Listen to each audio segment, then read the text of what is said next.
जिनकीर दावतेर जागा इशारा अमिता के देगी दुआए मदीना।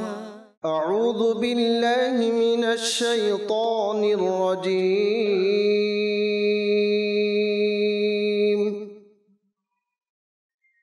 बिस्मिल्लाहिर रहमानिर रहीम।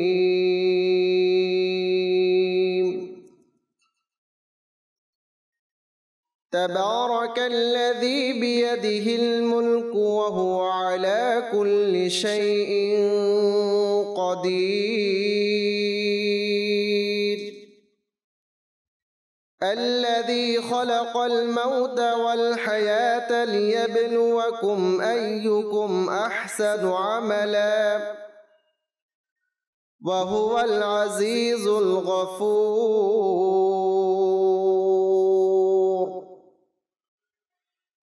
الذي خلق سبع سماوات طباقا ما ترى في خلق الرحمن من تفاوت فارجع البصر هل ترى من فطور ثم ارجع البصر كرتين ينقلب إليك البصر خاسئا وهو حسير ولقد زينا السماء الدنيا بمصابيح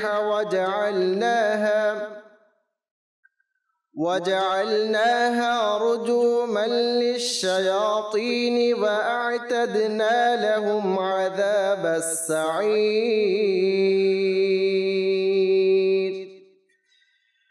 وللذين كفروا بربهم عذاب جهنم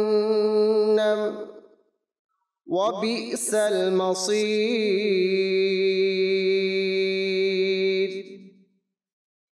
إذا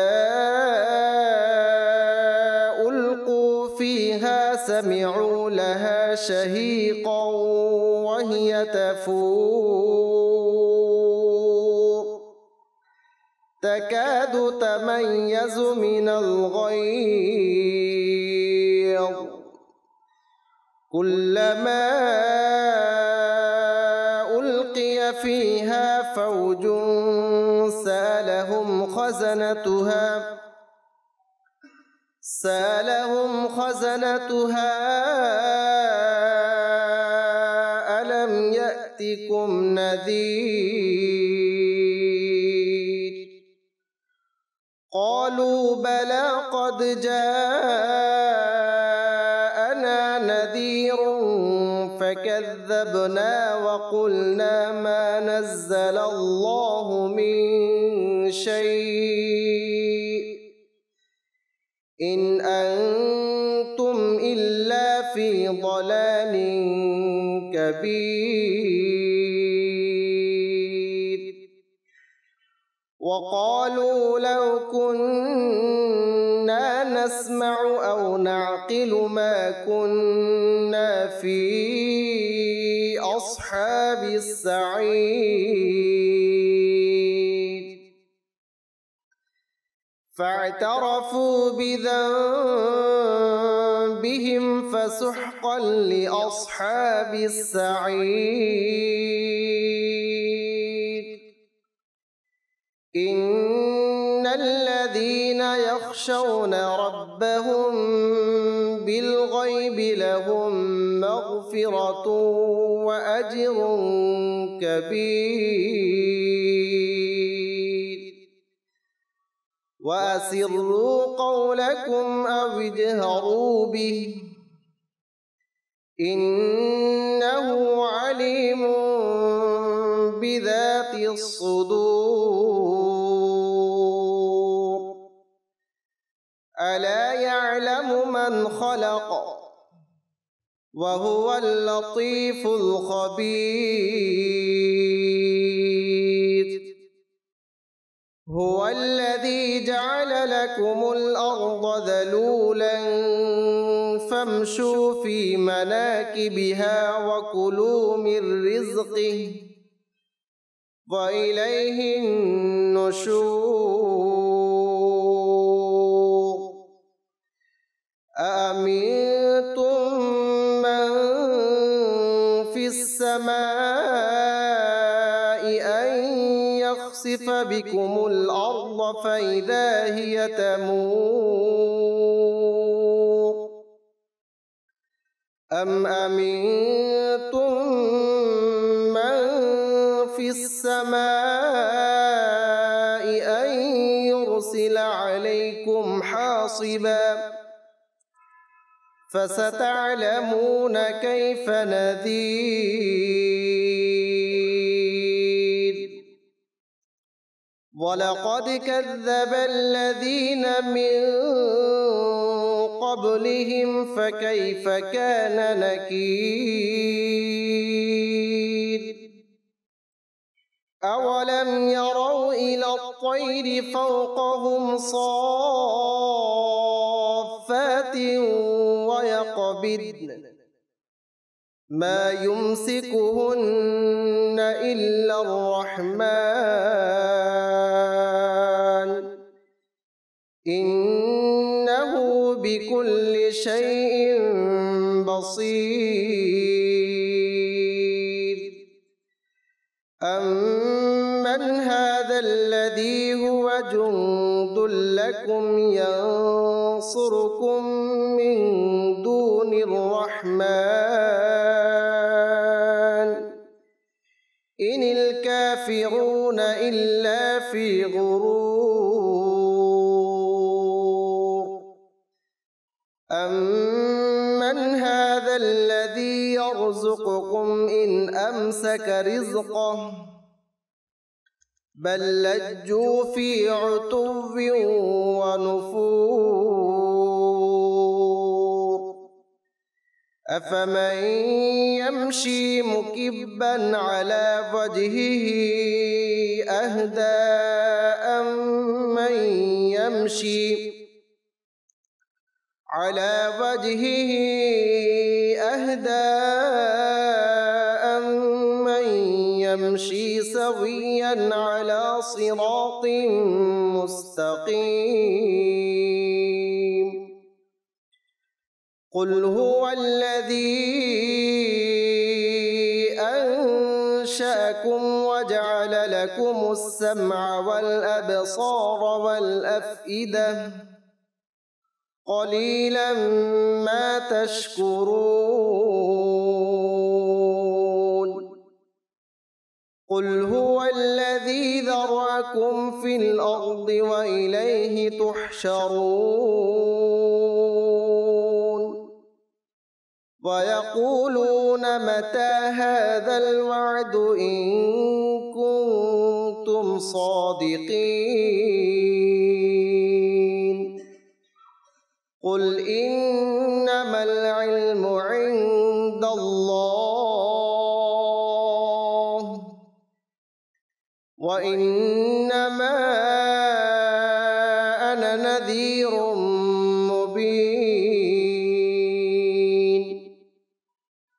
فلما رأوه زلفة سيئت وجوه الذين كفروا وقيل هذا الذي كنتم به تدعون قل أرأيتم إن أهلكني الله ومن معي أو رحمنا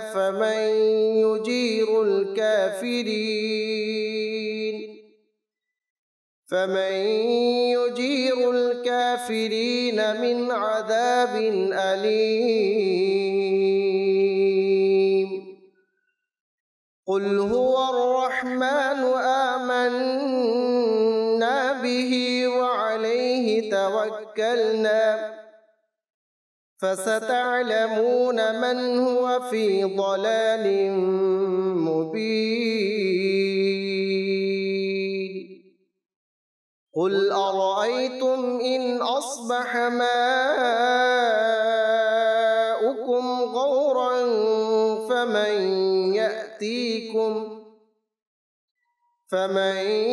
يأتيكم بماء معين الله يأتينا وهو رب العالمين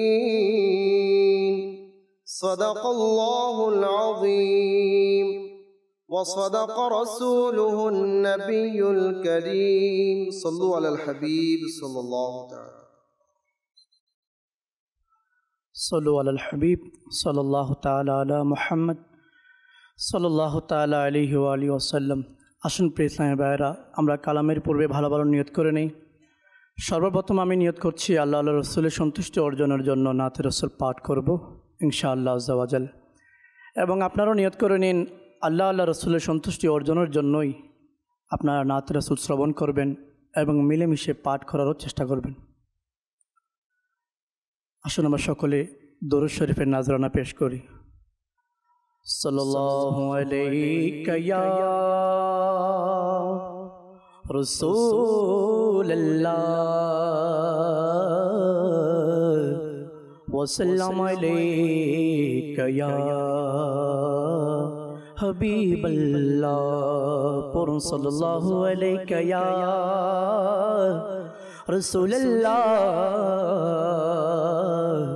वसल्लम अलैका या हबीबल्लाह। महबूबे की महफिल को महबूब सजाते हैं, आते हैं वही जिनको मेरे सरकार बुलाते हैं। महबूब की महफिल को महबूब सजाते हैं, आते हैं वही जिनको मेरे सरकार बुलाते हैं। पुरुष सल्लल्लाहु अलैहि या रसूलल्लाह वसल्लम अलैका या हबीबल्लाह। সোনার মদিনা আমার প্রাণের মদিনা, সব বলিব কিন্তু তোমায় ভুলতে পারি না। সোনার মদিনা আমার প্রাণের মদিনা, সোনার মদিনা আমার প্রাণের মদিনা, সব বলিব কিন্তু তোমায় ভুলতে পারি না। মদিনা সব বলিব কিন্তু তোমায় ভুলতে পারি না। হা হা ভুলিনি ভুলবো না, ভুলতে পারি না। হায় হায় ভুলিনি ভুলবো না, ভুলতে পারি না। সব বলিব কিন্তু তোমায় তে পারে না। মদিনা সব বলিব কিন্তু তোমায় ভুলতে পারি। यसब नामे তুমি ছিলে অলক্ষণের দেশ, বড়ই মারাত্মক যে ছিল তোমার পরিবেশ। यसब নামে তুমি ছিলেন অলক্ষণের দেশ, বড়ই মারাত্মক যে ছিল তোমার পরিবেশ। यसब নামে তুমি ছিলেন অলক্ষণের দেশ, বড়ই মারাত্মক যে ছিল তোমার পরিবেশ। নবীর ছোঁয়ায় পেয়ে তুমি শাহে মদিনা, হায় হায় নবীর ছোঁয়ায় পেয়ে তুমি শাহে মদিনা। সব বলিব কিন্তু তোমায় মদিনা সব বলিব কিন্তু তোমায় ভুলতে পারি না ভুলিনি ভুলব না ভুলতে পারি না হায় হায় ভুলিনি ভুলব না ভুলতে পারি না সব বলিব কিন্তু তোমায় পারি না মদিনা সব বলিব কিন্তু তোমায় ভুলতে পারি জন্নতের বাগান তোমায় নবী বলেছেন খাকে শিপার অধিকারী তোমায় করেছেন জন্নতের বাগান তোমায় নবী বলেছেন খাকে শিপার অধিকারী তোমায় করেছেন জন্নতের বাগান নবী তোমায় বলেছেন খাকে সেবার অধিকারী তোমায় করেছেন তোমার বুকে প্রবাহিত নূরের ঝরনা হায় হায় তোমার বুকে প্রবাহিত নূরের ঝরনা সব বলিব ভুলতে পারি না মদিনা সব বলিব কিন্তু তোমায় ভুলতে পারি না ভুলিনি ভুলব না ভুলতে পারি না হায় হায় ভুলিনি ভুলব না ভুলতে পারি না সব বলিব কিন্তু তোমায় ভুলতে পারি না মদিনা সব বলিব কিন্তু তোমায় আরশ মুআল্লার চেয়ে দামি তুমি হও খোদার সৃষ্টির মাঝে তুমি শ্রেষ্ঠ ভূমি হও আরশ মুআল্লার চেয়ে দামি তুমি হও খোদার সৃষ্টির মাঝে তুমি শ্রেষ্ঠ ভূমি হও আরশ মুআল্লার চেয়ে দামি তুমি হও খোদার সৃষ্টির মাঝে তুমি শ্রেষ্ঠ ভূমি হও তোমার বুকে শুয়ে আছেন শাহে মদিনা হায় হায় তোমার বুকে শুয়ে আছেন শাহে মদিনা সব বলিব কিন্তু তোমায় ভুলতে পারি না সব বলিব কিন্তু তোমায় ভুলতে পারি না সোনার মদিনা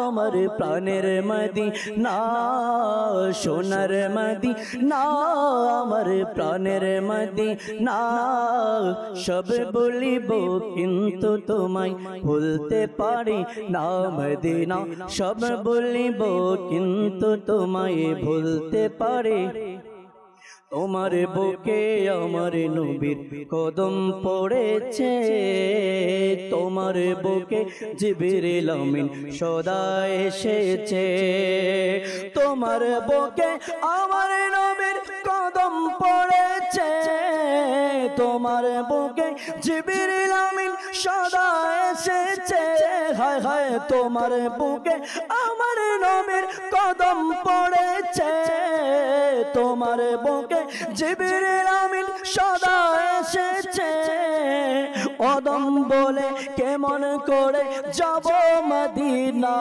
হায় হায় অদম বলে কেমন করে যাব মদিনা সব বলিব কিন্তু তোমায় ভুলতে পারি না মদিনা সব বলিব কিন্তু তোমায় ভুলতে পারি না ভুলিনি ভুলব না ভুলতে পারি না হায় হায় ভুলিনি ভুলব না ভুলতে পারি না সব বলিব কিন্তু তোমায় ভুলতে পারি না মদিনা সব বলিব কিন্তু তোমায় ভুলতে পারি না মদিনা সব বলিব কিন্তু তোমায় মদিনা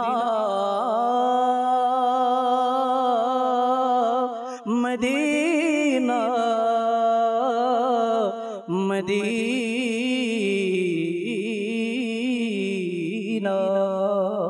الحمد لله رب العالمين والصلاة والسلام على سيد المرسلين أما بعد فأعوذ بالله من الشيطان الرجيم بسم الله الرحمن الرحيم সকলে পড়ুন দুরূদ ও সালাম সালাত ওয়া সালাম আলাইকা ইয়া রাসূলুল্লাহ الصلاة والسلام عليك يا حبيب الله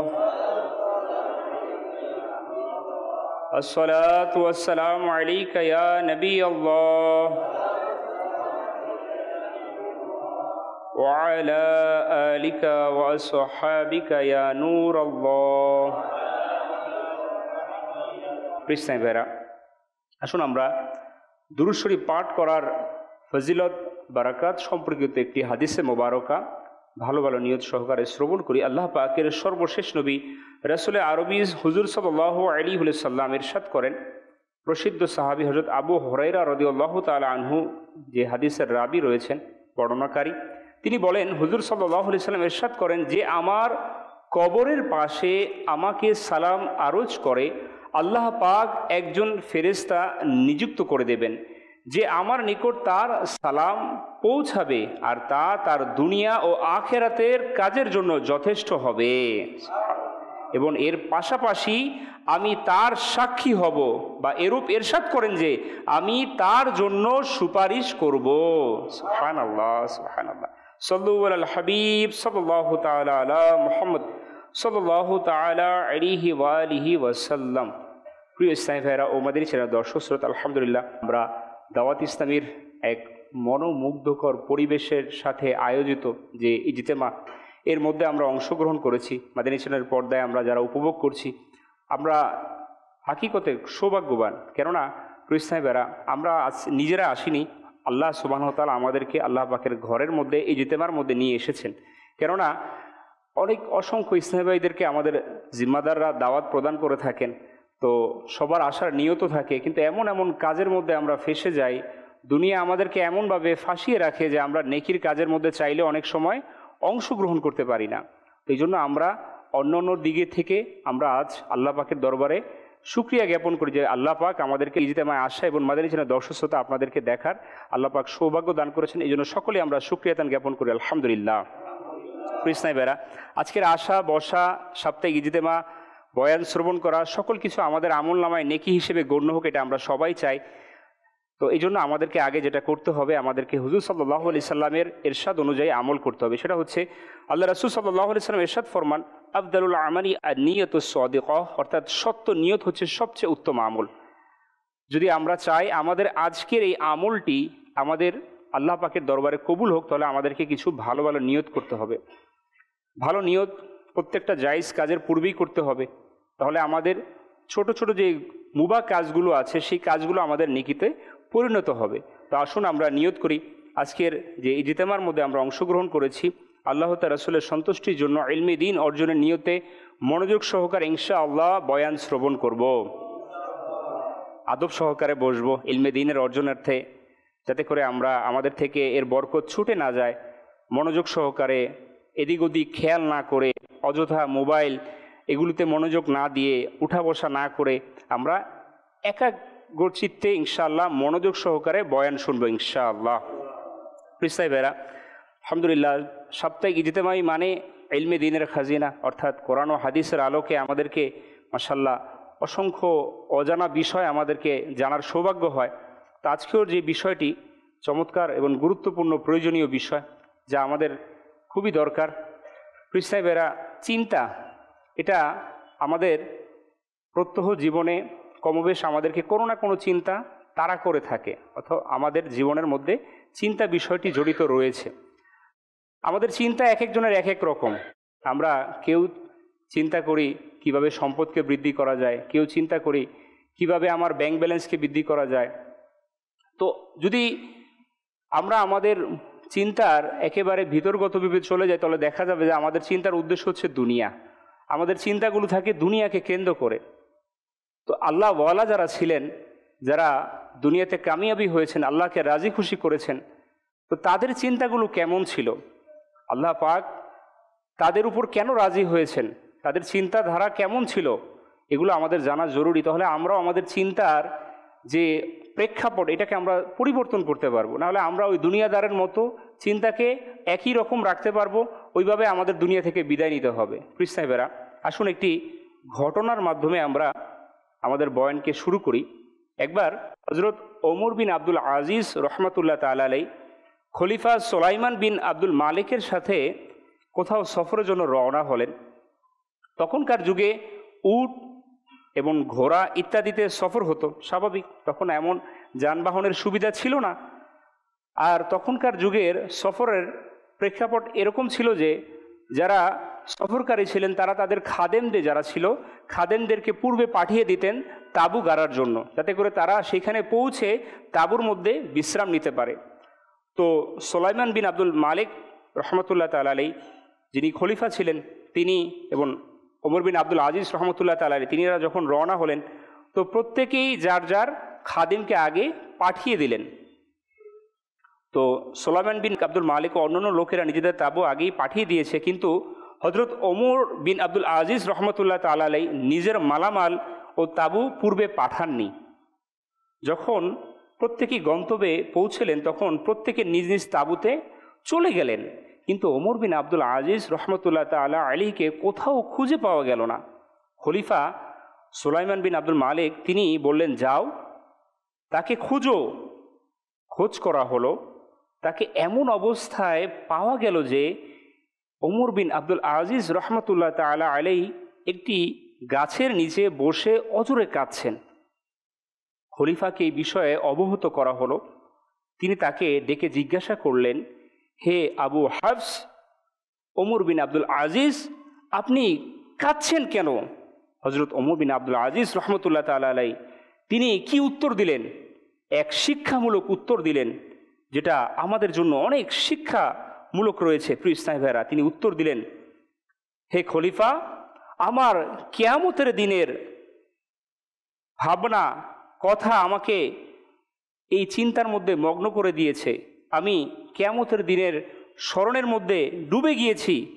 দেখুন, আপনারা সবাই তাঁবু পূর্বে পাঠিয়ে দিয়েছিলেন, আপনারা আসার সাথে সাথে নিজ নিজ তাঁবুতে চলে গেছেন, কিন্তু আমি ঘর থেকে কোনো কিছু পূর্বে পাঠাইনি, তাই আমি এখানে কিছু পাইনি। কিয়ামতেও এমনই অবস্থা হবে যে যে যা কিছু আগে পাঠাবে সে তাই সেখানে পাবে। আল্লাহু আকবার। প্রিয় ইসলামী ভাইয়েরা, একটু চিন্তা করুন, ওমর বিন আব্দুল আজিজ রহমতুল্লাহ তাআলা আলাইহি খলিফাতুল মুসলিমিন, কেমন চিন্তাধারা! তিনি একটা প্রেক্ষাপটকে, তার চিন্তা কোথা পর্যন্ত তিনি নিয়ে গেলেন আখিরাতের চিন্তার মধ্যে।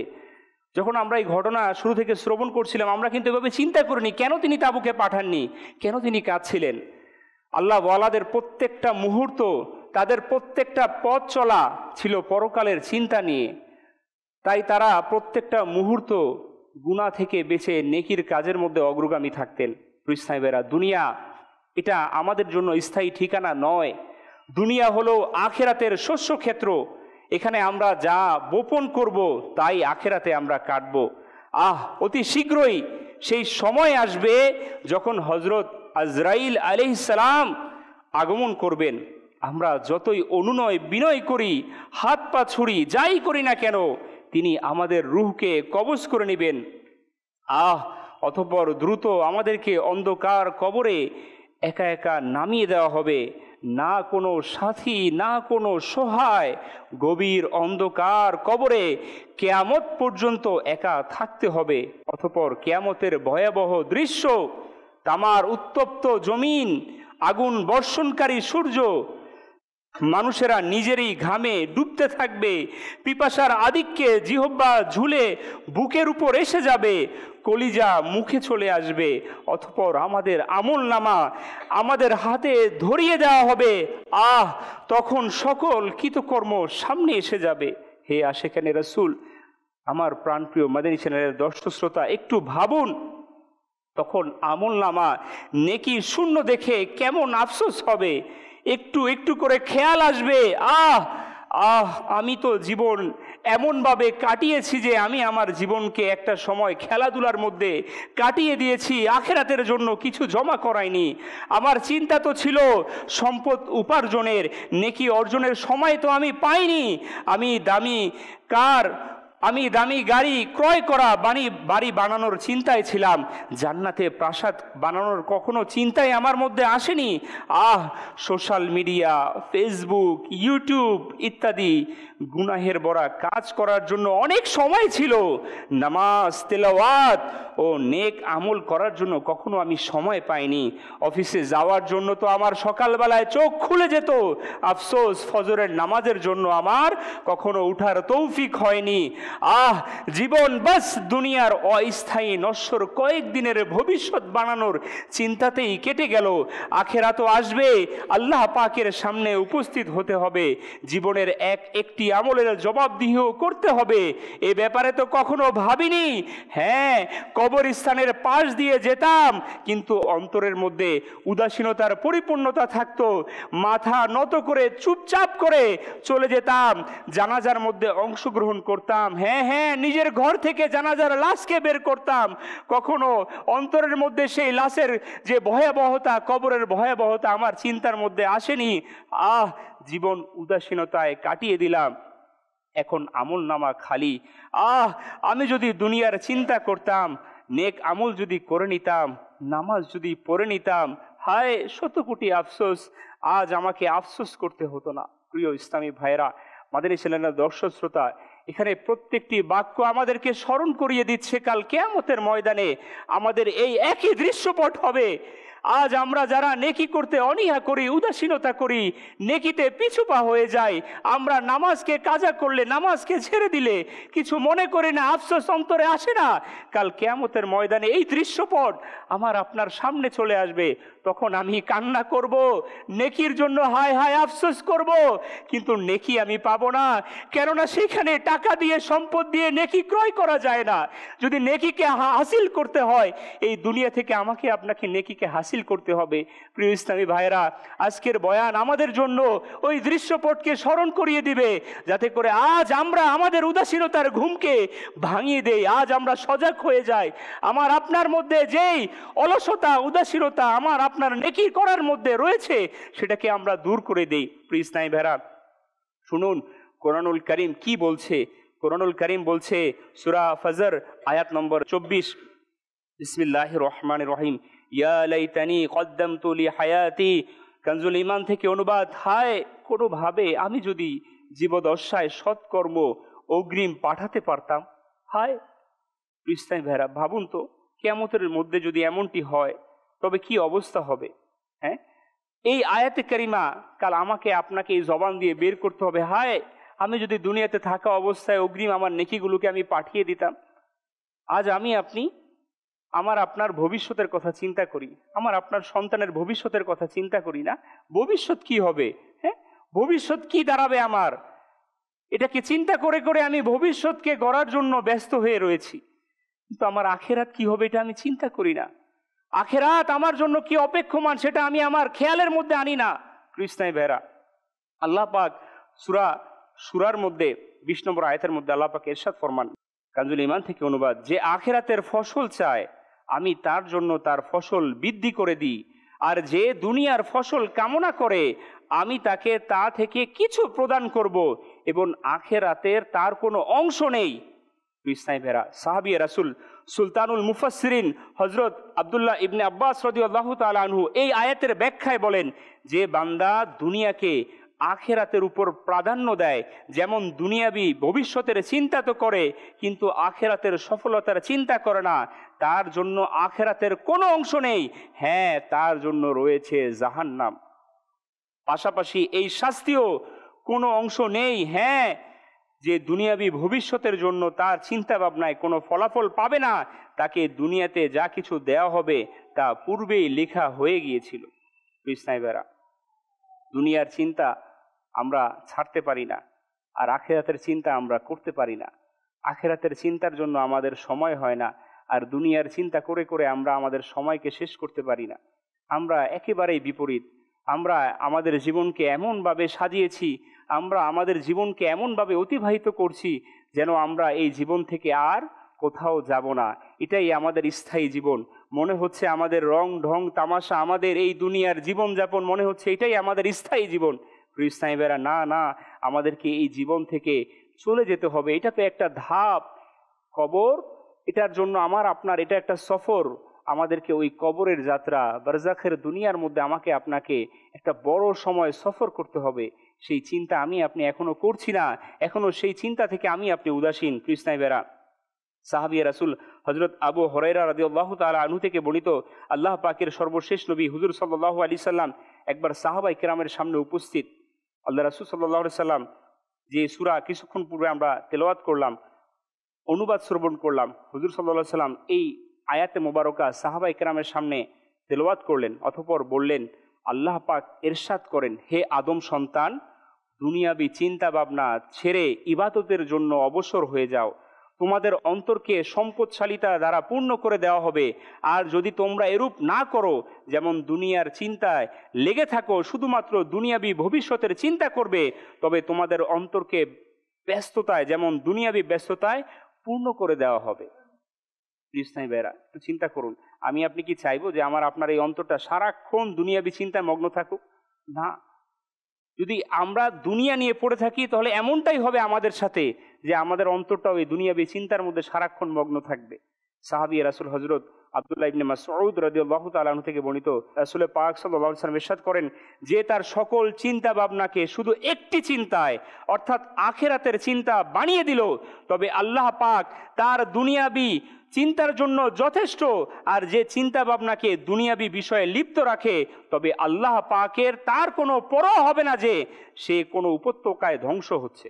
ইসলামী ভাইরা, যদি আমরা আমাদের অন্তরকে, আমাদের চিন্তাকে আখিরাতের চিন্তার মধ্যে লাগিয়ে দেই, আমাদের দুনিয়ার সকল দুশ্চিন্তা দূর করার জন্য আমার আল্লাহ যথেষ্ট হয়ে যাবে। আর যদি আমরা এই দুনিয়ার চিন্তাকে প্রাধান্য দিয়ে আখিরাতের চিন্তাকে ভুলে যাই, তাহলে আল্লাহ পাকের নারাজি প্রকাশ আমার নবীর এরশাদ থেকে এটাই, যে আমি আপনি কোনো উপত্যকায় ধ্বংস হয়ে যাই, আল্লাহ তাআলার কোনো পরোয়া নেই। কেননা আমি আপনি তো দুনিয়া নিয়ে পড়েছিলাম, আল্লাহ পাকের হুকুমকে অমান্য করেছিলাম, আল্লাহ পাকের সন্তুষ্টি কাজের মধ্যে আমি আপনি সময় দিতে পারিনি। তো আল্লাহ পাকের ইখতিয়ার। ইসলামী ভাইরা, হে আশিকানে রাসূল, ভাবার বিষয়, আজ আমাদের অবস্থা কেমন একটু দেখি। আমি আমাকে দিয়ে দেখি, আপনি আপনাকে দিয়ে দেখুন। আমাদের অবস্থা এমন, দুনিয়াতে আমরা এমনভাবে জীবন অতিবাহিত করছি যে আমরা খাবো কোথা থেকে, করবো কি, সকালে তো খেয়েছি, সন্ধ্যায় কোথা থেকে আসবে, ভবিষ্যৎ কিরূপ হবে, বার্ধক্য কিভাবে কাটাবো, ব্যাংক ব্যালেন্স না থাকলে আমার ভবিষ্যৎ কি হবে, সন্তানের ভবিষ্যৎ কিরূপ হবে। একটি ব্যবসা তো আছে, আরেকটি ব্যবসা আমি কিভাবে চালাবো, এক জায়গা থেকে ভালো উপার্জন করছি, উপার্জনের আরও মাধ্যম কিভাবে খুলবো, কার বাড়ি বাংলো কিভাবে অর্জিত হয়েছে, এটার মধ্যে আমাদের খেয়াল। অর্থাৎ আমি আপনি শুধু দুনিয়া নিয়ে পড়ে আছি, আমি আপনি টেনশনে আছি, কাল কি দিয়ে খাবো, আমি আপনি টেনশনে আছি, দুর্যোগ আসলে কি হবে, পণ্যের দাম বেড়ে গেলে কি হবে, আমার আপনার অবস্থা কি হবে, সন্তান 5টা, ভবিষ্যৎ কি হবে, সারাক্ষণ আমার আপনার ফিকির এটাই। কিন্তু চিন্তা করিনি যে আমার সন্তান তো আল্লাহ তাআলা দিয়েছে, এগুলোকে আমি কিভাবে মানুষের মতো মানুষ করব, আমার নাজাতের উসিলা বানাবো, এই টেনশন আমি করি। আল্লাহ আমাকে সম্পদ দিয়েছে, আমি এটাকে কিভাবে ব্যয় করব আল্লাহর রাস্তায়, আল্লাহকে রাজি খুশি করব, এই টেনশন করি না। ইসলামী ভাইরা, চিন্তা এটা আমার আপনার মধ্যে থাকবে, আসবে, কিন্তু এমন চিন্তা যাতে আমরা ডুবে না যাই যে চিন্তা আমার আপনার আখিরাতকে ধ্বংস করে দিবে। এমন চিন্তার মধ্যে যাতে আমরা মগ্ন না হয়ে যাই যে চিন্তা আমার আপনার কবর আখিরাতকে বিনষ্ট করে দিবে। ইসলামী ভাইরা, আল্লাহ ওয়ালারা যারা ছিলেন তারা তাদের চিন্তাকে আখিরাতমুখী করে রেখেছিলেন। মুসলমানদের চতুর্থ খলিফা হযরত আলী শেরে খোদা রাদিয়াল্লাহু তাআলা আনহু বলেন, লোকেরা আখিরাতে এগিয়ে আসছে, দুনিয়া চলে যাচ্ছে, এর মধ্যে প্রত্যেকটারই কামনাকারী রয়েছে। তোমরা আখিরাত কামনাকারী হও, দুনিয়া কামনাকারী হইও না। নিশ্চয়ই আজ হলো আমলের দিন, আজ হিসাব হবে না, কিন্তু কাল হিসাবের দিন হবে, সেখানে আমল নেই। ইসলামী ভাইরা, আজ যারা আমরা নেকি করার দাওয়াত পাওয়ার পরও, নেকি করার পরিবেশ পাওয়ার পরও, নেকি করার সুযোগ পেয়েও যারা আমরা নেকি করি না, যারা নেকি থেকে আমরা দূরে থাকি, আমাদের জন্য শিক্ষা এখান থেকে যে দুনিয়াতে অসংখ্য মানুষ আছে, প্রত্যেকেই যারা কামনাকারী। তো আমাদেরকে আলিউল মুর্তজা রাদিয়াল্লাহু তাআলা আনহু আমাদেরকে ইরশাদ করেছেন, আমাদেরকে হুকুম দিয়েছে যাতে করে আমরা আখিরাত কামনাকারী হই। আখিরাত কামনাকারী এই জন্য হবে, দেখুন প্রিয় সাহেবেরা, আজ নেকি করার সুযোগ আছে, কাল কবরে চলে যাব, নেকি করার সুযোগ থাকবে? নেকি করার কোনো সুযোগ থাকবে ভাই? না। আচ্ছা, কাল কিয়ামতের ময়দানে কেমন হবে? আল্লাহ আল্লাহ, দৃশ্যপট একটু খেয়াল করুন। একটা নেকি দরকার, দুনিয়াতে নেকি করেছিলেন, কিছু নেকি ছেড়ে দিয়েছিলেন, গুরুত্ব দেননি, একটা নেকি দরকার, কোথায় যাবেন, কি করবেন, নেকি কে দিবে? দুনিয়া তো কিছু আটকে গেলে সম্পদের দোহাই দিতেন, সম্পদ দিয়ে আপনি পার পেয়ে যেতেন। হ্যাঁ, দুনিয়াতে আপনার কোনো সামর্থ্যবান ব্যক্তি থাকলে তাকে ধরে আপনি সেই সমস্যাকে সমাধান করে ফেলতেন। কিয়ামতের ময়দানে টাকা দিয়ে কোনো কাজ হবে? সেদিন নেকি শুধু নেকি ছাড়া কোনো কথা হবে না। আজ দুনিয়াতে আমরা যদি নেকিকে ছেড়ে দেই, তাহলে কাল কিয়ামতের ময়দানে আমাদেরকে আফসোস করতে হবে। প্রিয় সাহেবেরা, হে আশিকানে রাসূল, আখিরাতের চিন্তা আবশ্যক। আল্লাহ পাক সূরা বাকারার শুরুতে আল্লাহ পাক তাকওয়াবানদের 5টি গুণাবলী উল্লেখ করেছেন। অতঃপর ইরশাদ করেন, বিসমিল্লাহির রহমানির রহিম, উলাইকা আলা হুদাম মির রাব্বিহিম ওয়া উলাইকা হুমুল মুফলিহুন। কানজুল ঈমান থেকে অনুবাদ, সেসব লোক তাদের রবের পক্ষ থেকে হেদায়েতের উপর প্রতিষ্ঠিত এবং তারাই সফল কাম। অর্থাৎ যাদের মধ্যে এই 5টি গুণাবলী রয়েছে তারাই আল্লাহ পাকের পক্ষ থেকে হেদায়েতের উপর প্রতিষ্ঠিত, আর তারাই হলো আসল সফল। এই 5টি গুণাবলী কি কি এটার জানার জন্য আমাকে আপনাকে তাফসিরে সিরাতুল জিনানে থেকে সূরা বাকারার প্রথম রুকুর তাফসির পাঠ করে নিতে হবে। আসুন এর মধ্য থেকে আমরা একটি গুণের ব্যাপারে আলোচনা শ্রবণ করি। আল্লাহ পাক ইরশাদ ফরমান সূরা বাকারার আয়াত নম্বর 4, ওয়াবিল আখিরাতি হুম ইউকিনুন। কানজুল ঈমান থেকে অনুবাদ, আর পরকালের উপর নিশ্চিত বিশ্বাস রাখে। জানা গেল যারা তাকওয়াবান হয় তারা আখিরাতের উপর বিশ্বাস রাখে, অর্থাৎ এই বিশ্বাস হলো পরিপূর্ণ বিশ্বাস, যাতে কণা পরিমাণও সন্দেহ নেই। যখন কোনো বিষয়ের ব্যাপারে এরূপ পূর্ণ বিশ্বাস হয়ে যায় তখন তা মন ও মননে ছেয়ে যায়, মানুষ এটা ছাড়া কিছুই ভাবে না। প্রিয় আজ আমরা ইমানদার দাবি করি, আলহামদুলিল্লাহ ইমানদার রয়েছি, মুসলমান রয়েছি। তো ইমানদার দাবি করার মধ্যে একটি উল্লেখযোগ্য বিষয় হচ্ছে আখিরাতের বিষয়ে ঈমান রাখা, বিশ্বাস রাখা। আমরা আখিরাতের উপর বিশ্বাস এনেছি, ঈমান রেখেছি। আমাদের ঈমান রাখাটা কীরকম, আর আল্লাহ ওয়ালাদের ঈমান রাখাটার ধরন কীরকম ছিলেন? হযরত হাসান বসরি রহমতুল্লাহ তাআলা আলাইহি, আমরা ওনার নাম শুনেছি, ওনার জীবনের অনেক ঘটনা আমরা শুনেছি বয়ান থেকে। তো তিনি রহমতুল্লাহ তাআলা আলাইহি ওনার যুগে একজন অনেক বড় ইমাম ছিলেন, ওলিয়ে কামিল ছিলেন। তো হযরত হাসান বসরি রহমতুল্লাহ তাআলা তিনি অনেক তাকওয়াবান ছিলেন। আল্লামা ইবনে জাওজি রহমতুল্লাহ তাআলা তিনি লিখেন, ইমাম হাসান বসরি রহমতুল্লাহ তাআলা যখন মানুষের মধ্যে তাশরিফ নিয়ে আসতেন তখন তাকে দেখলে এমন মনে হতো যেন কোনো নৈকট্যশীল বন্ধুকে মাত্র তিনি দাফন করে আমাদের সামনে এসেছেন। মানে তার অবস্থা, তার হালত, তার বাহ্যিক অবয়ব এমন থাকতো মনে হচ্ছে মাত্র কাউকে তিনি তার নিকটস্থ কাউকে কবরে দাফন করে মাত্র এসেছে। তিনি এমনভাবে তিনি অবস্থান করতেন, থাকতেন যেন তার মাথার উপর আগুন ঝুলে আছে। এমনভাবে তিনি বসতেন যেন কোনো কয়েদি আর এখনই তার গর্দান উড়িয়ে দেওয়া হবে। এমন অবস্থায় তিনি সকাল করতেন যেন এখনই কিয়ামতের ভয়াবহতা অতিবাহিত করে আসছে। একবার কেউ তাকে কুশল জিজ্ঞাসা করলো, তখন তিনি বললেন, মাঝ সমুদ্রে যার কিস্তি ভেঙে গেছে সেও আমার চেয়ে ভালো অবস্থায় আছে। জিজ্ঞাসা করা হলো, হুজুর এমনটি কেন বললেন? তিনি বললেন, আমি হলাম গুনাহগার বান্দা, আর যা কিছু নেকি করতে পেরেছি তা কি কবুল হয়েছে, নাকি কাল কিয়ামতের ময়দানে আমার মুখের উপর ছুঁড়ে মারা হবে আমি জানি না। ইসলামী ভাইরা খেয়াল করুন, তাবি বুজুর্গ আল্লাহ ওয়ালা, নিঃসন্দেহে আমাদের আকীদা, আমাদের বিশ্বাস ইনারা জান্নাতি। ইনাদের উসিলা নিয়ে দোয়া করলে দোয়া কবুল হয়। ইনারা এমন মকবুল যারা দুনিয়াতে আল্লাহকে রাজি খুশি করে গিয়েছেন। যাদের মাজারাতে গেলে মানুষ তাদের উসিলা নিয়ে দোয়া করলে আল্লাহ দোয়া কবুল করে নেন, কিয়ামতের ময়দানে তাদের উসিলাতে মানুষ জান্নাতে চলে যাবে। ওই রকম হাস্তি, ওই রকম ব্যক্তিত্ব তারা দুনিয়াতে কিভাবে চলতেন আর নিজেদেরকে কেমন মনে করতেন, এত বিনয়ী ছিলেন। নেকি করার পরেও তারা মনে করতেন আমল শূন্য। আর আমাদের অবস্থা কি? আমরা যদি বলি অতিরিক্ত নেকির দাওয়াতের ব্যাপারে যদি আমরা বলি মাদানী কাফেলা সফর করুন, ইলমে দিন হাসিল করুন, ভাই আমি তো নামাজ পড়ি, বাস মানে আমার মধ্যে ওই অহংকার চলে এসেছে, আমার মধ্যে কনফিডেন্স চলে এসেছে, আমি তো নামাজ পড়ি, আমি জান্নাতে চলে যাব। কোনো গ্যারান্টি আছে?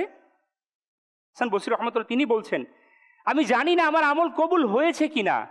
কিয়ামতের ময়দানে আমার আমল যদি আমার মুখের মধ্যে ছুঁড়ে ফেলা হয়, কৃষ্ণাইবেরা আমি জানি আমার নামাজের হালত কি, আমি জানি আমি রোজা রেখে কি ইবাদত করেছি, আমি জানি আমার তেলাওয়াত কতটুকু সহি, আমি জানি আমি আল্লাহর জন্য যতটুকু ইবাদত করি কতটুকু গ্রহণযোগ্যতা আল্লাহ তাআলা দরবারে রাখে। আমার থেকে বেশি ভালো কেউ জানে? আর এক আল্লাহ জানে। আমি জানি আমার এই নামাজ দিয়ে আমি জান্নাতে যেতে পারবো না, আমি জানি আমার আমল নামা কাল কিয়ামতের ময়দানে আমার জন্য জান্নাতে যাওয়ার জন্য যথেষ্ট হবে না। তবু আমি অনেক আশাবাদী। হ্যাঁ, আশাবাদী হতে হবে, আল্লাহ তাআলার উপর ভরসা রাখতে হবে, কিন্তু এটা নয় যে আমি এত আশাবাদী হয়ে গেলাম যে আমি আমার নেকিকে ছাড়তে বসলাম। আমি এত আশাবাদী হয়ে গেলাম যে আমি নিজেকে সবার থেকে নেককার মনে করে নিলাম, তাহলে আমার দুনিয়াও যাবে আখেরাতও যাবে। কৃষ্ণাইবেরা হযরত সুফিয়ান রহমতুল্লাহ তাআলা আলাইহি তিনি বলেন, একদিন ওমর বিন আব্দুল আজিজ রহমতুল্লাহ তাআলা আলাইহির মজলিসে আলোচনা অব্যাহত ছিল, কিন্তু তিনি ওই মজলিসের মধ্যে একবারে চুপচাপ ছিলেন। তাকে জিজ্ঞাসা করা হলো, হুজুর কি ব্যাপার, আপনি একবারে চুপচাপ বসে আছেন? তিনি বললেন, আমি জান্নাতীদের ব্যাপারে ভাবছি যে তারা কিরূপ আনন্দ চিত্তে একে অপরের সাথে সাক্ষাৎ করবে, আর আমি এটাও ভাবছি যে দোজখীদের লোকেদের অবস্থা কি হবে। দোজখী লোকেরা একে অপরের অস্থিরতার সহিত সাহায্যের জন্য ডাকতে থাকবে। এতটুকু বলার পর তিনি কাঁদতে লাগলেন।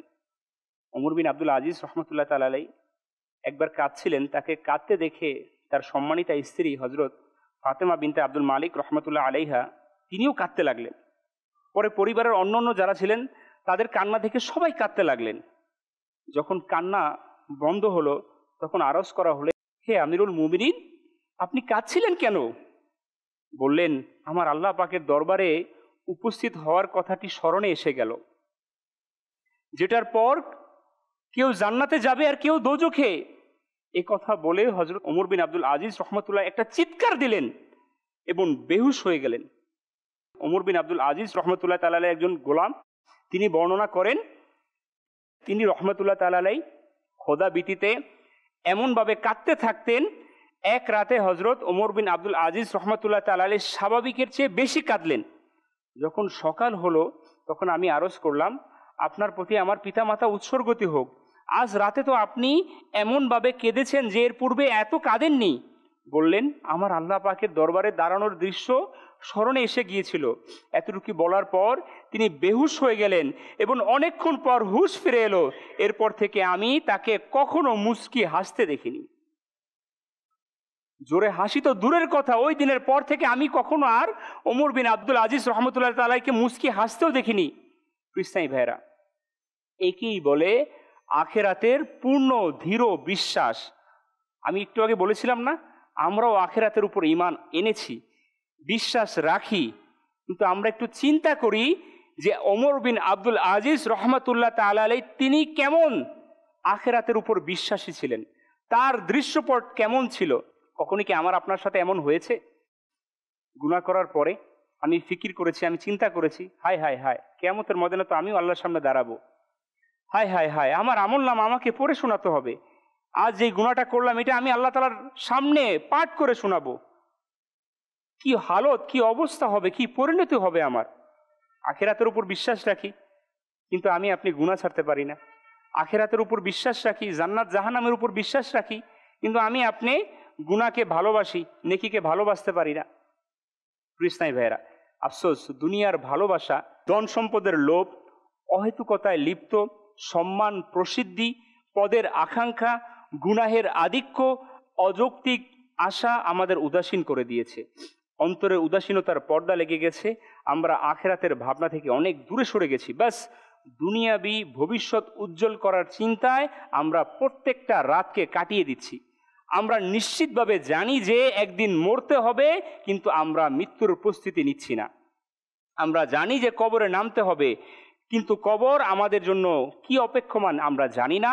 কবরের অন্ধকার কিরূপ আমরা এটা খেয়ালও করি না। একাকিত্ব, আতঙ্কের চিন্তা আমাদের কখনো তাসাব্বুরের মধ্যে আসে না। আমরা মুসলমান, আমাদের বিশ্বাস যে কিয়ামতের দিন আমাদেরকে উঠানো হবে। আমরা জানি যে কিয়ামতের দিন হলো কঠিন ভয়াবহতার দিন। সেই উত্তপ্ত মাটি, আগুন বর্ষণকারী সূর্য, হায় ওই জাহান্নামের বিবাসিকা, অন্ধকারের নিমজ্জিত, চুলের চেয়েও চিকন, তরবারির চেয়েও ধারালো পুলসিরাত, হায় ওই আমলের মিজান যাতে কিয়ামতের দিন আমল ওজন করা হবে। আমাদের আমল নামা যাতে প্রত্যেকটি ছোট বড় আমল লিপিবদ্ধ থাকবে। কিয়ামতের দিন সৃষ্টির সামনে আমাদের আমল নামা খুলে দেওয়া হবে। মহামহিম আল্লাহর দরবারে হাজিরি হবে। এক একটি নিয়ামতের ব্যাপারে জিজ্ঞাসা করা হবে। আমরা এসব কিছু জানি, মানি, এর উপর বিশ্বাসও রাখি, কিন্তু আফসোস আমাদের চিন্তা আসে না। আমরা দুনিয়ার এমনভাবে হারিয়ে গেছি যেন কখনই মরব না। অন্তর আখেরাতের ব্যাপারে চিন্তা শূন্য। খোদাভীতি, কবরের ভীতি, আখেরাতের ভীতি কিছু নেই। বাস দুনিয়ার রং তামাশায় মগ্ন রয়েছি। একটি অস্থায়ী বরং যা পাওয়ার নিশ্চয়তা নেই, এরূপ ভবিষ্যতের চিন্তায় দিনরাত কাটিয়ে দিচ্ছি। ইসলামী ভাইরা, আশিকানে রাসূল, হাকিকতে এটাই। আমার আপনার বয়সের দিকে যদি তাকায়, কারো 20, কারো 30, কারো 40, একটু চিন্তা করুন, গোটা এই জিন্দিগিটা যেটা পার করে দিলাম, কোথায় পার করলাম, কিসে পার করলাম, কতটুকু আল্লাহকে রাজি খুশি করলাম, কতটুকু আমল নামার মধ্যে নেকিকে বাড়ালাম। ইসলামীরা, আল্লাহ পাক জুমা আয়াত নম্বর 8 মধ্যে ইরশাদ ফরমান, কাজী ইমান থেকে অনুবাদ, আপনি বলুন, ওই মৃত্যু যা থেকে তোমরা পলায়ন করো তা তো নিশ্চয়ই তোমাদের সাথে সাক্ষাৎ করবে, অতঃপর তার দিকে তোমাদেরকে ফেরানো হবে, যিনি অপ্রকাশ্য ও প্রকাশ্য সব কিছু জানেন। অতঃপর তিনি তোমাদেরকে বলে দিবেন যা তোমরা করেছিলে।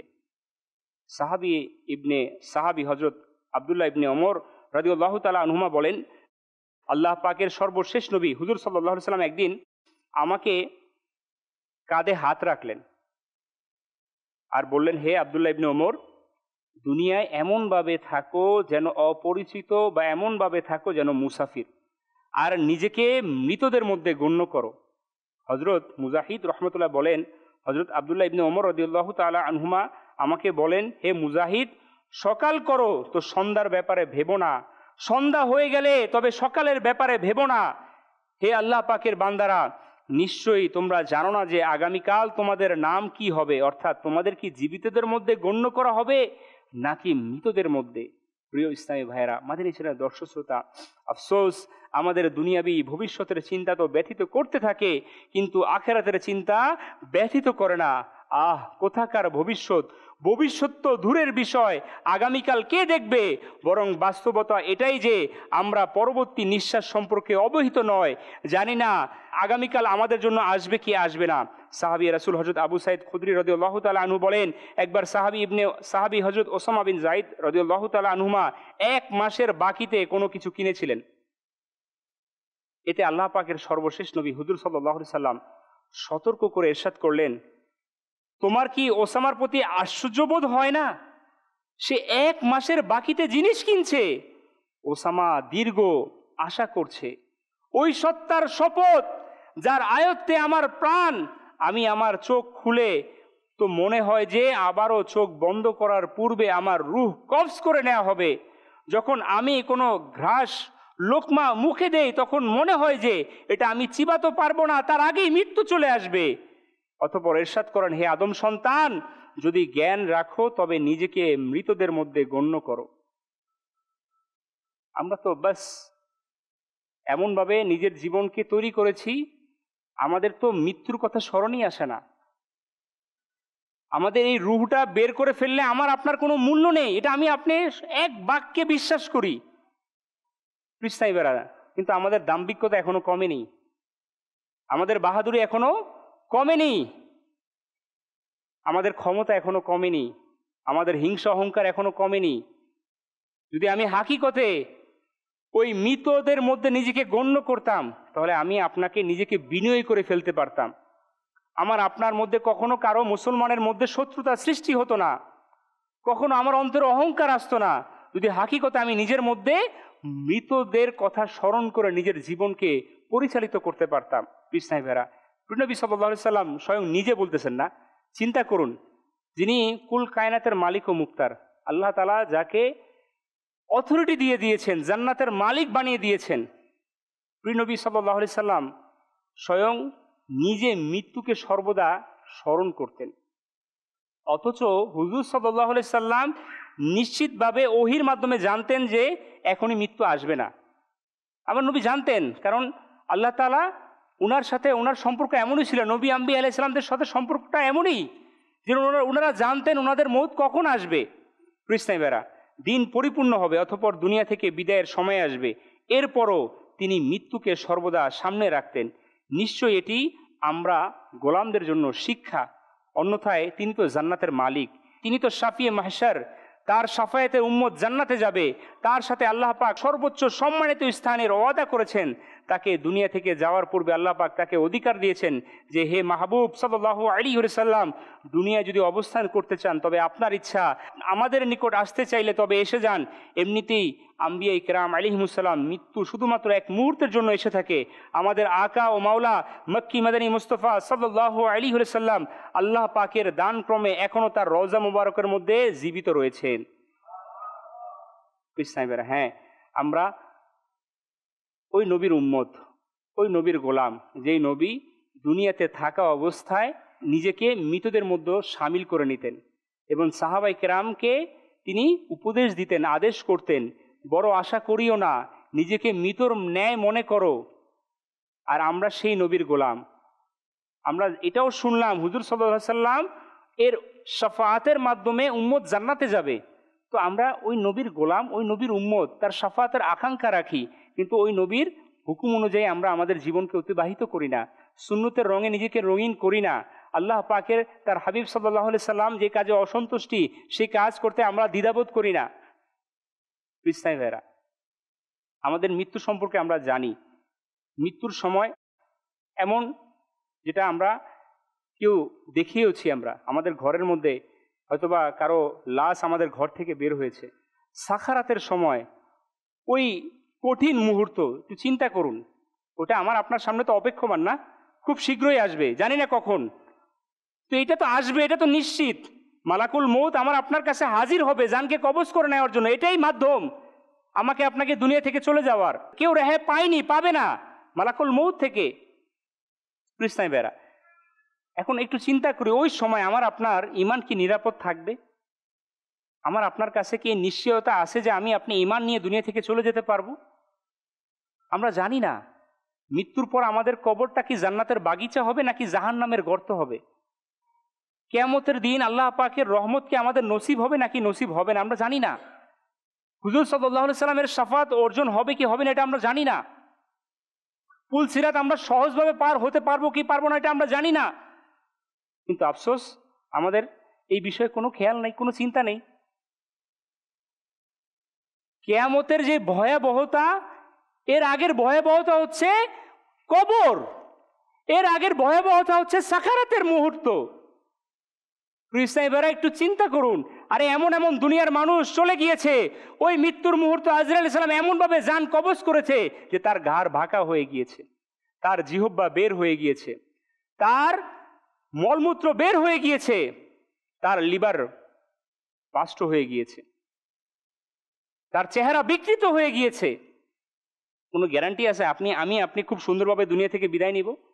কোনো গ্যারান্টি আছে? কোনো আমল আছে আমার আপনার আমল নামায়? কোনো গ্যারান্টি নাই। এরপর কবর, একদিন, 2 দিন, 3 দিন, আমার বাবা, তার বাবা, পূর্বপুরুষ, 1 বছর, 2 বছর, 3 বছর, বছর বছর চলে গিয়েছে। কিয়ামত কাল হবে বুঝি? না, আমরা জানি না।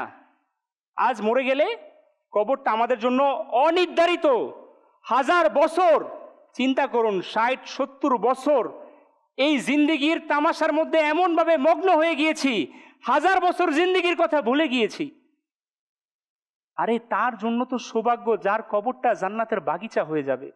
আরে তার তো 1000 বছরের কোনো টেনশন নাই, সে তো এমন ঘুম ঘুমাবে যখন ইসরাফিল আলাইহিস সালাম সিংহায় ফু দিবে, ওই ব্যক্তি ঘুম থেকে ভেঙে বলবে, কে আমার ঘুমটাকে ভেঙে দিল?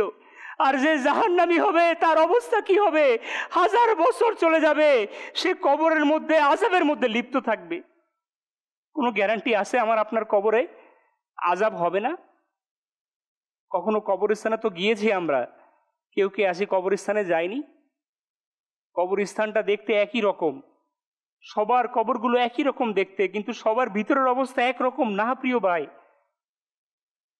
যখন কবর খুঁড়ে তখন একটু যদি আপনি দেখেন, কারো লাশ কঙ্কাল হয়ে গিয়েছে, কারো কারো লাশ নিশ্চিহ্ন হয়ে গিয়েছে, আবার কারো লাশ তরতাজা আছে। যার যার আমল অনুযায়ী সে তার কবরের মধ্যে অবস্থান করবে। এখন বুঝি না, কিন্তু কাল বুঝার সময়ও থাকবে না। এখন চিন্তা করি না, কিন্তু কাল চিন্তা করার সুযোগ থাকবে না। এখন সুযোগ আছে নেকি করার, তাহলে কাল কবরটা জান্নাতের বাগিচা হবে। এখন সুযোগ আছে নেকি করার, তাহলে কাল হুজুর আমাদেরকে শাফাআত করবে। খুব তো আশাবাদী, হুজুরের উম্মত আমি, হুজুরের গোলাম আমি, হুজুরের আশিক আমি, আশিকে রাসূল আমি, হুজুর আমাকে শাফাআত করবে। যদি দাড়ি না কারণে যদি হুজুর আমাকে শাফাআত না করে, যদি সুন্নতকে ছেড়ে দেওয়ার না কারণে হুজুর যদি আমার থেকে মুখ ফিরিয়ে নেয়, যদি সুন্নতকে অসম্মান করার কারণে হুজুর আমার থেকে দূরে চলে যায়। কৃষ্ণাই ভাইরা একটু চিন্তা করি। হ্যাঁ, আমার নবী অনেক দয়ালু নবী, আমার নবী অনেক দয়াবান, কিন্তু এটা আমাকে ভয় রাখতে হবে। যদি ওই 1000-এ একজন যদি আমি হয়ে যাই, যেটা আল্লাহ পাক বাবা আদম আলাইহিস সালামকে কাল কিয়ামতের ময়দানে বলবে, আলাদা করো, খোলাসা আলাদা করো, কতজনের মধ্যে কতজন? আল্লাহ পাক ইরশাদ করবেন, 1000-এর মধ্যে একজনকে জান্নাতীদের কাতারে আর 999 জনকে জাহান্নামের কাতারে আলাদা করে দাও। চিন্তা করুন, 1000-এর মধ্যে একজন জান্নাতের কাতারে থাকবে, আমার আপনার কোনো গ্যারান্টি নাই, আছে নাকি? নাই। কৃষ্ণাই ভাইরা, আমল এমন কোনো আমল নাই, জিন্দেগি বরবাদ, যৌবন শেষ করে দিয়েছি। আলহামদুলিল্লাহ, দাওয়াত ইসলামের মতো মহল পেয়েছি, সাপ্তাহিক ইসলামের মতো নেয়ামত পেয়েছি, ইলমে দ্বীন হাসিল করার মতো সুযোগ পেয়েছি। এখনো যদি উদাসীনতার সাথে কাটাই, এখনো যদি নিজের জীবনটাকে, বাকি জীবনটাকে শেষ করে দেই, তাহলে কাল আফসোস করে আর শেষ হবে না। কৃষ্ণাই ভাইরা, আমাদের মৃত্যু এটা নির্ধারিত। আমরা কিছু দিনের জন্য এখানে এসেছি, কিছুদিন পর আমাদেরকে যেতে হবে। শুধু শুধু মিথ্যা আশ্বাস, মিথ্যা ভরসা নিয়ে আমরা এই দুনিয়া থেকে যদি যাই, তাহলে সব শেষ আমাদের থেকে। আমরা নিয়ত করি ইনশাআল্লাহ আমরা আখিরাতের চিন্তা নিজেকে মগ্ন করবো ইনশাআল্লাহ। দুনিয়া থেকে আমাদের অন্তর থেকে দুনিয়াকে দূর করে দেবে ইনশাআল্লাহ। বাস মৃত্যু, কবর, আখিরাতের চিন্তা নিজেকে মগ্ন রাখবো ইনশাআল্লাহ। কৃষ্ণাই ভাইরা, আল্লাহ পাক আমাদের উপর দয়া করেছেন যে আল্লাহ পাক আমাদেরকে মুসলমান বানিয়ে দুনিয়াতে পাঠিয়েছেন। আল্লাহ পাক দয়া করেছেন আমাদেরকে শেষ নবীর উম্মত বানিয়ে পাঠিয়েছেন। আরে ওই নবী, যেই নবীর জন্য অন্যান্য নবী আম্বিয়া আলাইহিস সালাম উম্মত হওয়ার জন্য আল্লাহ পাকের দরবারে দোয়া করেছেন, আরে ওই নবী, সেই নবী যেই নবী কিয়ামতের ময়দানে সর্বপ্রথম সুপারিশ করবে। সকল নবী আম্বিয়া আলাইহিস সালাম দাঁড়িয়ে থাকবে, যার যার অবস্থানে অবস্থান করবে, যতক্ষণ না পর্যন্ত আমার নবী জবান না খুলবে। আরে আমরা তো সেই নবীর উম্মত যারা সর্বপ্রথম জান্নাতের মধ্যে প্রবেশ করব। তো আমরা এত সৌভাগ্যবান, কেন আমরা এটার ফায়দা নিই না? এটা কেন আমরা এটার সৌভাগ্য আমরা অর্জন করি না? কৃষ্ণাই ভাইরা, আখিরাতের প্রস্তুতি আমরা নিতে হবে, আমাদেরকে আখিরাতের ভাবনার আমাদের অন্তরের মধ্যে নিয়ে আসতে হবে। এখন কথা হচ্ছে কিভাবে আনবো আখিরাতের চিন্তা? সকাল শুরু হলেই কর্মের মধ্যে চলে যেতে হয়, অফিস থেকে ফেরার পথে চিন্তা করতে হয় ঘরে কি আছে বাজারের, সত্যি কিনা? চিন্তা করতে হয় মাস শেষে ঘর ভাড়া কোথা থেকে দিব, চিন্তা করতে হয় সন্তানের বেতন কোথা থেকে দিব, চিন্তা করতে হয় বাড়ির ভাড়া কোথা থেকে দিব। কোথায় আখিরাতের চিন্তা? এমনভাবে আমরা ফেসে গিয়েছি, এটা ফেসে যাওয়ার জায়গা, কোনো কথা নাই। এটা এমনই জায়গা, এটা দুনিয়া, এটা আমাকে আপনাকে ফেসে যাব আমরা না চাইলেও। কিন্তু এর মধ্য থেকে আমাদেরকে আখিরাতের চিন্তা আমাদের মাথার মধ্যে নিয়ে আসতে হবে। এটার আমাদেরকে আল্লাহ ওয়ালাদের সাথে সংস্পর্শে থাকতে হবে। যারা সর্বদা নেকির মধ্যে লিপ্ত, তাদের সাথে আমাদেরকে বন্ধুত্ব করতে হবে। যারা দুনিয়া থেকে নিজেদেরকে বিরত রাখে, আসে না এমন মানুষ? আমার আপনার মতো বুঝি সবাই দুনিয়াদার? না, কিছু মানুষ এমনও আছে। কেননা যতক্ষণ পর্যন্ত আল্লাহ পাকের স্মরণ অব্যাহত থাকবে, দুনিয়া ধ্বংস হবে না। তো আমি আপনি সেই সমস্ত লোকদের সাথে সংস্পর্শে চলে যাই, আমি আপনি তাদের সাথে বন্ধুত্ব করি। মসজিদের ইমাম সাহেব, তার সাথে যদি আপনি মহব্বত রাখেন, সম্পর্ক রাখেন, সে আপনাকে কি দূরে ঠেলিয়ে দেবে, দূরে সরিয়ে দিবে? কখনো না। সে আপনার সাথে মহব্বত রাখবে, তার সাথে বন্ধুত্ব রাখেন।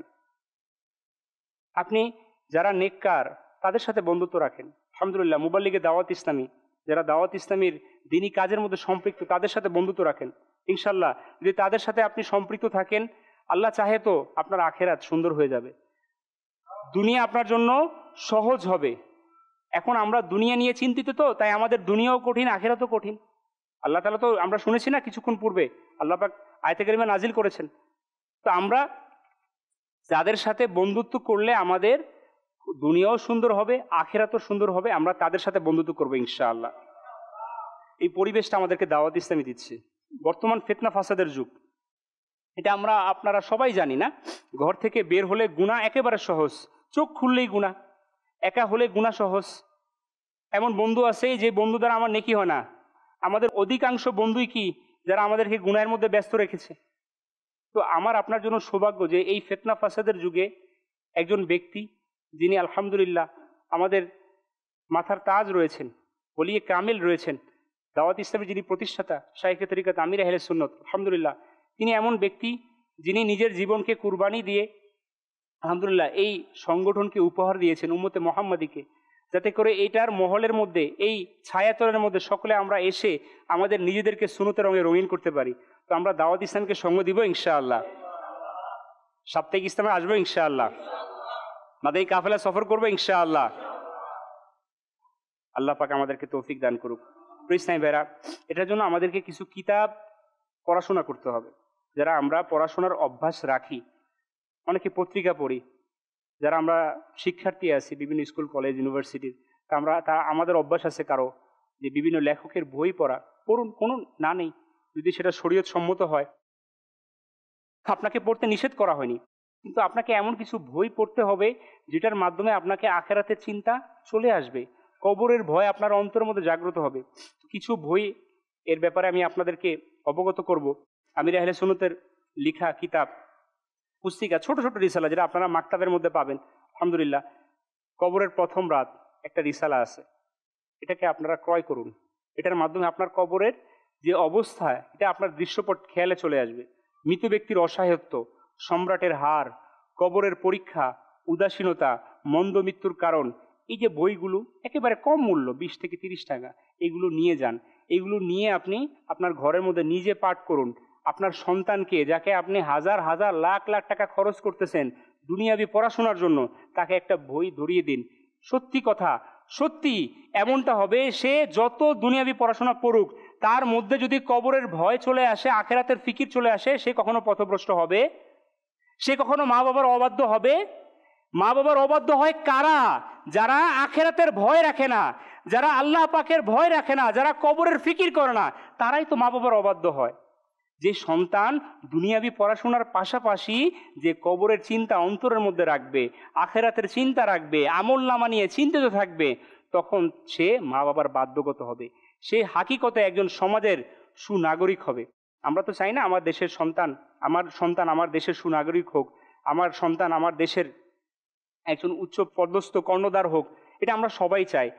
শুনুন প্রিয় ইসলামী ভাইরা, দুনিয়াবি শিক্ষা এটা জরুরি, এটা আমাদের লাগবে, এটা আমাদের প্রয়োজন, কিন্তু দুনিয়াবি শিক্ষার পাশাপাশি আমাদের সন্তানদেরকে আমাদেরকে দ্বীনি শিক্ষা এটাকে দিতে হবে। যখন সে দুনিয়াবি দ্বীনি শিক্ষা উভয়কে ধারণ করে নিজের জীবনকে অতিবাহিত করবে, সে তখন দুনিয়াতে সফল হবে, আখেরাতেও সফল হবে।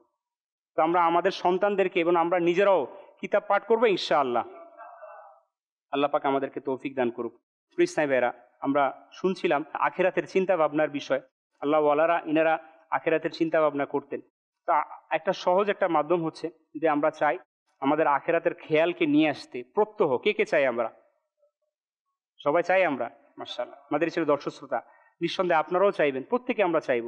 তাহলে আমি আপনাদেরকে একটা সুন্দর পদ্ধতি বলে দিব। সেটা আলহামদুলিল্লাহ আমি আমার থেকে বলবো না, আমির আহলে সুন্নাত যে পদ্ধতি আমাদের জন্য রেখে দিয়েছেন, সেটা হচ্ছে নেক আমল রিসালা। যে নেক আমল রিসালা প্রত্যহ আমাকে আপনাকে আপনার প্রত্যেক দিনের আমলকে কি করবে? হিসাব নিকাশ করাবে। প্রত্যেক দিন আপনি ওই নেক আমল রিসালা যখন আপনি পাঠ করব, ছোট্ট একটা রিসালা, 2 থেকে 3 টাকা দাম। কয় টাকা? 2 থেকে 3 টাকা। খরিদ করার সবাই সামর্থ্যবান না? আমরা সবাই সামর্থ্যবান। তা আমি বলবো এই রিসালাটা সবাই নেবেন, নেওয়ার পরে এটাকে আপনারা পাঠ করবেন, কেননা ওইখানে আপনার আখিরাতের চিন্তা আপনাকে মগ্ন করে দিবে। কৃষ্ণাই ভাইরা, 12 দিনই কাজ এটা আমাদের জন্য আবশ্যক। দেখুন, আমি আপনি চাই নেককার হয়ে যাও, আমার আপনার আমল যাতে নেকি হয়ে যায়, নেকির মধ্যে যাতে আমি ব্যস্ত হয়ে যাই, তাহলে আমাকে আপনাকে নেকির যে কাজ সেটাকে আমাকে আপনাকে প্রত্যহ কাজের মধ্যে নিয়ে আসতে হবে। আমার আপনার প্রত্যহ জীবনের একটা রুটিন আছে, ঘুমানো, ঘুম থেকে উঠা, খাওয়া, কর্মের মধ্যে যাওয়া, সন্তানকে লালন পালন করা, পরিবারের চাহিদাকে মেটানো, এগুলো সব আমাদের দৈনন্দিন কাজ।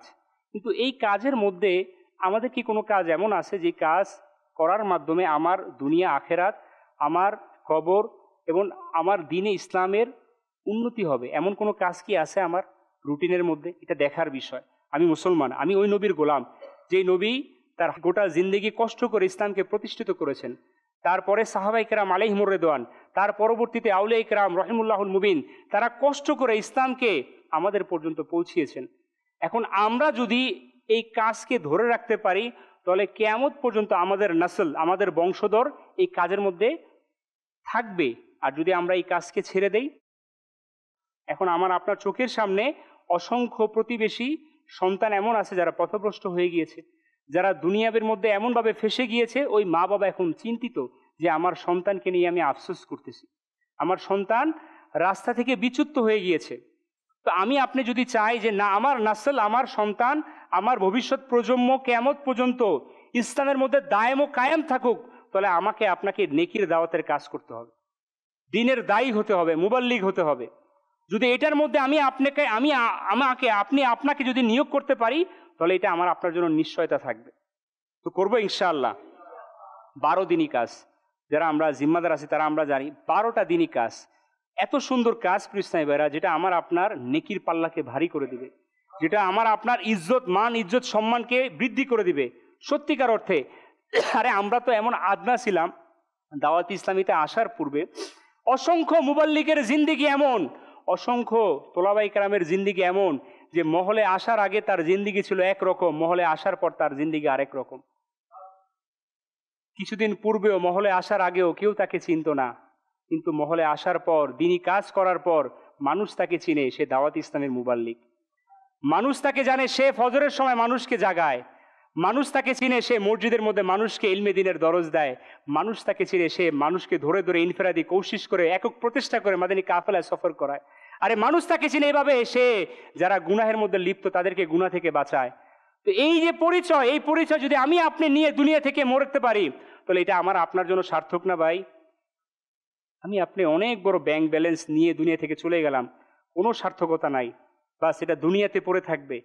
আমি আপনি নেকির পাহাড় নিয়ে যদি দুনিয়া থেকে চলে যেতে পারি, বাস আমি আপনি চলে যাওয়ার পরও আমার নেকির পাহাড়, নেকির মিটার চলমান থাকবে। এমন কাজ করে যাব যে কাজের মাধ্যমে মানুষ আমার আপনার জন্য চলে যাওয়ার পরও দোয়া করতে থাকবে। গাউসে পাকের ওরস হয় কি না হয়? খাজা গরিবে নওয়াজের ওফাত দিবস হয় কি হয় না? আমরা স্মরণ করি কি করি না? কেন করি? তারা এমন কাজ করে গিয়েছে যে আজকে 1000 বছর হয়ে গিয়েছে, আলা হজরতের 100 বছর হয়ে গিয়েছে, কিন্তু এখনো তাদের চর্চা বিদ্যমান, যেমন তারা এখনো জীবিত রয়েছে। এটা তো আল্লাহ পাকের নিজাম যে আল্লাহ পাকের রাস্তায় যারা নিজেদেরকে কুরবানি করে দিবে, তারা মরে যাওয়ার পরও আল্লাহ পাক তাদের চর্চাকে সমুন্নত রাখবে। এমন কাজ করি না আমরা ভাই। কেন? ওই সেই সারাদিনের মতো একঘেয়েমি কাজ, সেই খাওয়া, সেই ঘুমানো, সেই অফিস, সেই ব্যবসা, একঘেয়েমির জিন্দিগি থেকে আমরা অবসর নেই। কিভাবে জানেন? সবাই চলেন ঘুরতে চলে যাই, একঘেয়েমি কাটিয়ে আসি বিনোদনের মাধ্যমে। আমরা আমাদের জীবনকে বানিয়ে নিয়েছি দুনিয়ার মতো করে। সমাজ যেভাবে চালায় আমরা সেভাবে চলি। আমার শরীয়ত কি বলেছে, আমার নবীর সুন্নত আমাকে কি শিক্ষা দিয়েছে, এটা আমরা চিন্তাও করি না, ফিকিরও আনি না। কৃষ্ণাই বেড়া তো দিন যাবে, সময় চলে যাবে, ফিরে আসবে না, কিন্তু আমার আপনার নেকির পাল্লায় আমি কি রেখে দিলাম, কি আমি আগের জন্য পৌঁছে দিলাম, এটা হচ্ছে চিন্তার বিষয়। যদি আমি আপনি চিন্তাকে ছেড়ে দেই, তাহলে নেকির পাল্লা আমার কখনো ভারী হবে না। 2024 আমার কোনো পরিবর্তন আসবে? হ্যাঁ আসবে। কোনটা? ব্যাংক ব্যালেন্স আমার কি হয়েছে। 2023 আমি বেকার ছিলাম, আমার মধ্যে আফসোস। আমি যদি এখনো বেকার থাকি, সমাজের মানুষ কি বলবে? আমি যদি এখনো বেকার থাকি, তাহলে আমার পরিবার আমাকে কি বলবে? আমাকে পরিশ্রম করতে হবে। করুণ পরিশ্রম, কে নিষেধ করেছে? যেভাবে আপনি দুনিয়ার ভবিষ্যতের চিন্তার জন্য নিজেকে পরিশ্রমের মধ্যে লাগিয়ে দিলেন, তাহলে কেন ভাই আখিরাতের পরিশ্রমের জন্য আপনি একটু চিন্তা করছেন না? আমি আপনি জানি এটা অস্থায়ী, এটা অবিনশ্বর, এটা আমরা চিরস্থায়ী না। তারপর এটার জন্য আমরা যুদ্ধের মতো লেগে পড়েছি, প্রতিযোগিতা লেগে গিয়েছি। তো আমরা আখিরাতের জন্য প্রতিযোগিতা করবো ইনশাআল্লাহ। দুনিয়ায় কারো সম্পদ দেখে আমরা হিংসা না করে, দুনিয়ায় আমরা মুসলমান ভাইয়ের নেকি দেখে হিংসা করে আমার আমলকে বৃদ্ধি করব। যদি মুসলমান ভাইয়ের সম্পদকে দেখে হিংসা করি তাহলে আমরা সম্পদ বৃদ্ধির জন্য লেগে যাব।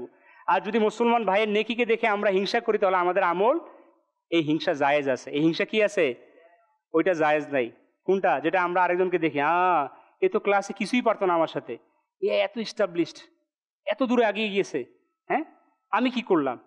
তখন হালাল হারামের তোয়াক্কা করি না, বাস ইনকামের মধ্যে আমরা লেগে যাই। ইসলামী ভাইরা, আল্লাহ পাক আমাদেরকে বুঝার তৌফিক দান করুক, আমিন। বিজাহিন নাবিল আমিন সাল্লাল্লাহু তাআলা আলাইহি ওয়া সাল্লাম। ইসলামী ভাইরা, আসুন আমরা দাওয়াত ইসলামীর সাপ্তাহিক ইজতেমায় দুরূদ শরীফ ও 2টি দোয়া পাঠ করা হয়, আমরা পাঠ করে নিই। হযরত সাইয়েদুনা আনাস রাদিয়াল্লাহু তাআলা আনহু থেকে বর্ণিত, নবী করিম রউফ রহিম সাল্লাল্লাহু আলাইহি ওয়া সাল্লাম ইরশাদ করেন, যে ব্যক্তি দুরূদ শরীফ পাঠ করবে, যদি সে দাঁড়ানো থাকে তবে বসার পূর্বে, আর বসা থাকলে দাঁড়ানোর পূর্বে তার গুনাহকে ক্ষমা করে দেওয়া হবে। সুবহানাল্লাহ। আল্লাহুম্মা সাল্লি আলা সাইয়্যিদিনা ওয়া মাওলানা মুহাম্মাদিন ওয়া আলা আলিহি ওয়া সাল্লিম। যে ব্যক্তি দুরূদ শরীফ পাঠ করবে তার উপর রহমতের 70টি দরজা খুলে দেওয়া হয়। সাল্লাল্লাহু আলা মুহাম্মদ। হযরত আহমদ সাবি রহমাতুল্লাহ তাআলা আলাইহি কতিপয় বুজুর্গ থেকে বর্ণনা করেন, এই দুরূদ শরীফ একবার পাঠ করলে 6 লক্ষ বার দুরূদ শরীফ পাঠ করার সওয়াব অর্জন হয়। আল্লাহুম্মা সাল্লি আলা সাইয়্যিদিনা মুহাম্মাদিন আদাদা মা ফি ইলমিল্লাহি সালাতান দাইমাতান বিদাওয়ামি মুলকিল্লাহ। একদিন এক ব্যক্তি আসলো, প্রিয় নবী সাল্লাল্লাহু আলাইহি ওয়া সাল্লাম তাকে নিজের এবং সিদ্দিক আকবর রাদিয়াল্লাহু তাআলা আনহু এর মাঝখানে বসালেন। এতে সাহাবাই কেরামগণ আলাইহিমুর রিদওয়ান আশ্চর্যজনিত হলেন যে এই সম্মানিত লোকটি কে। যখন তিনি চলে গেলেন তখন রাসূল পাক সাল্লাল্লাহু আলাইহি ওয়া সাল্লাম ইরশাদ করলেন, সে যখন আমার উপর দুরূদ শরীফ পাঠ করে তখন এভাবে পড়ে।